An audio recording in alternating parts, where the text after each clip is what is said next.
mention, wacha ni mention kitu ya kuongeza ya kuchemsha watu damu zaidi.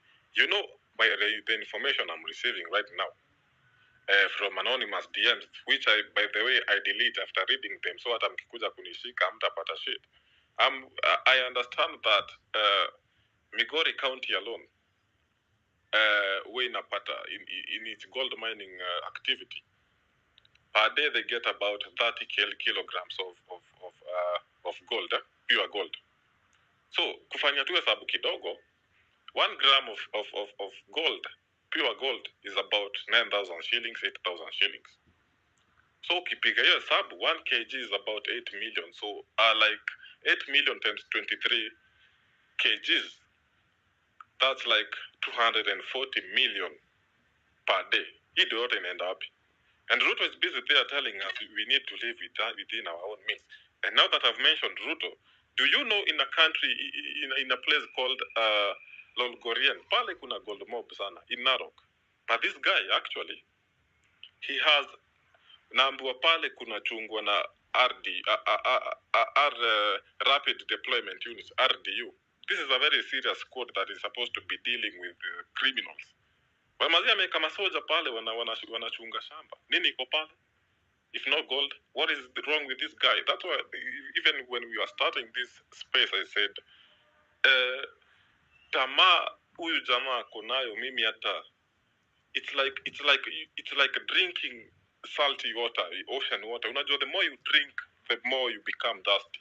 This guy is drinking dusty water or is drinking salty water from the ocean. Huyu jamaa tamaa iko nayo. Hata Mungu anajua anakaanga hivi chini, anasema na hii mtu niliundia wapi? Kuna glitch mahali ilifanyika. I don't know what's wrong with this guy. Tulifanya makosa kubwa sana, and I regret it every night. Saa zingine hata naamka saa 8 usiku kuklik because of how angry I am, remembering that with all the shit we are going through, you know we are supposed to be like a small African Japan, but because of these guys we are living in abject poverty. Niko na hasira sana, wacha nikunywe maji ya kuchumvi kwanza, Mr. Eric. Aya, sawa. Rutendo, karibu sana. Welcome.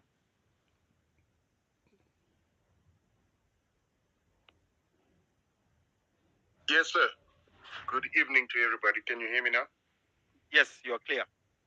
Excellent. So I was just saying before I came in that it's ironic that you are talking about the fact that some of you guys in school were educated that Kenya did not have any minerals, because that is the very same education system we also received elsewhere in Zimbabwe and other African countries, was that Kenya was not rich in mineral resources. And then when I came on the ground, it was a totally different story, and the number of minerals that are being found, including oil, was very shocking. And so the question that we're always having to ask as Africa is, are we being taught the right information in our schools? However, I really don't want to dwell on that today.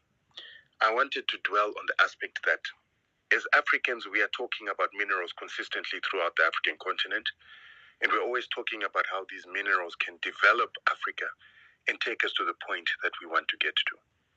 But ironically, what is happening on the African continent is, while we talk about all these minerals, we forget the most important resource on the continent. And those are the resources of seeds, together with land and water resources. As most Africans are most interested, even in Zimbabwe, we're mostly interested in the gold. We're mostly interested in the platinum and so-called valuable resources, not realizing that the seed is actually the most valuable resource. And once you run out of that, then you are a doomed people. And so many people find it difficult to relate to what I'm talking about. So I always give the example of a documentary, which I will eventually plaster the link here, that talks about how it is that Europe, the most important vegetable in the world and the most bought vegetable in the world, is tomatoes. And right now in Europe, tomatoes are the most expensive seed sold in Europe, because of the fact that the companies that are in Europe, particularly a company called Lima Grain, that is the owner of Seedco, that is currently distributing a lot of seeds in Africa, without a bad name like Monsanto, yet it is actually just as dangerous as Monsanto, is the leader of selling tomatoes in Europe. And the tomatoes in Europe are sold from 60,000 euros a kg all the way up to 400,000 euros a kg. Lima Grain itself produces the very same seed in India for 200 euros a kg, and then they sell it for 60,000 to 400,000 a kg. Now, for those of you who will understand, 60,000 euros a kg is almost the same price as a kg of gold. And so the question is, if we are to allow these seed companies to continue destroying our seeds, destroying the ability of those seeds to reproduce, then what is it going to do to Africa when we reach the point that Europe has reached with tomatoes, that we now have to pay the price of a kg of gold for our mealie meal to create our ugali. Another thing that also bothered me a lot when I was in Kenya, another thing that affected me a lot when I was in Kenya is the fact that everywhere I went and looked for ugali made from millet, ugali made from teff, or anything else, I couldn't find it. The majority of the ugali that was being eaten, that is from Dandora, from city center, all the way out into the outskirts of Kenya, I was only finding white ugali. And white ugali is one of the regulated grains in Kenya, according to your Seed Production Act, that is limiting local farmers from sharing seeds and limiting local farmers from developing their own seeds. You are limited to only getting those seeds to be grown by companies that have been licensed by the government because it is a strategic crop.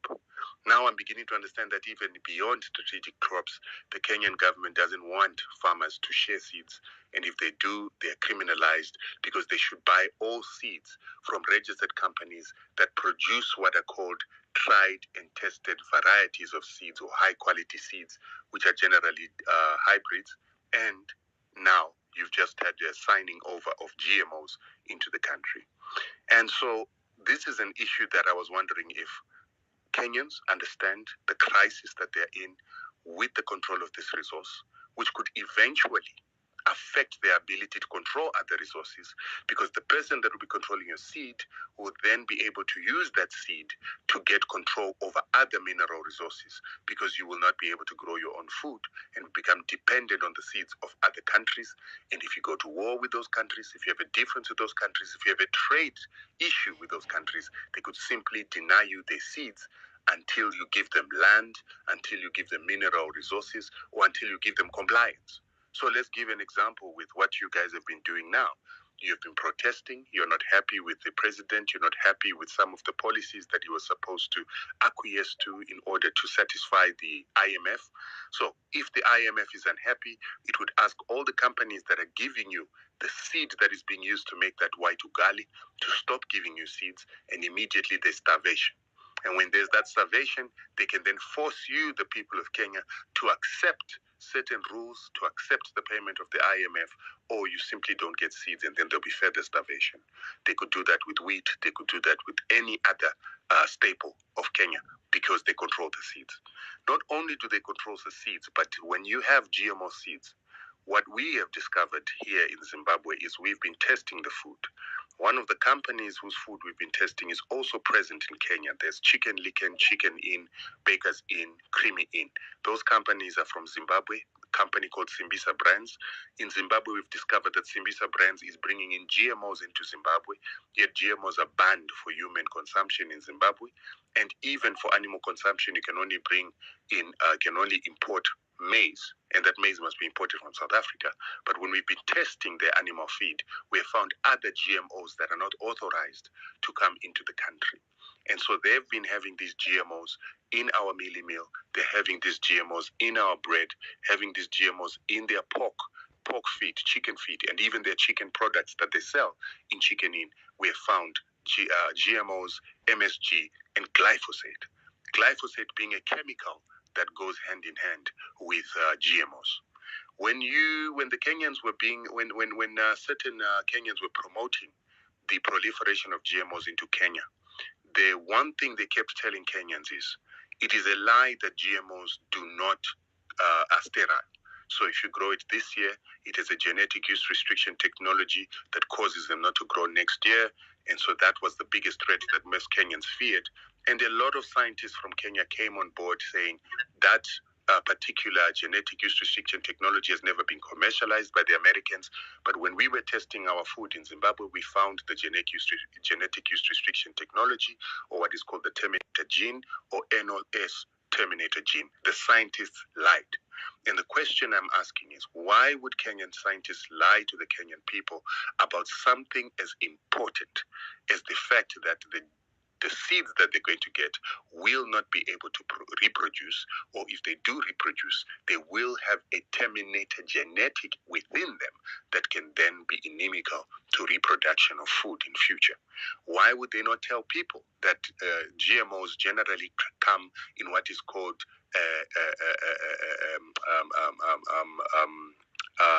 glyphosate ready use, because they work hand in hand with a chemical called Roundup that then leaves residues of glyphosate, which is a cancer-causing chemical that we have found in Zimbabwean food.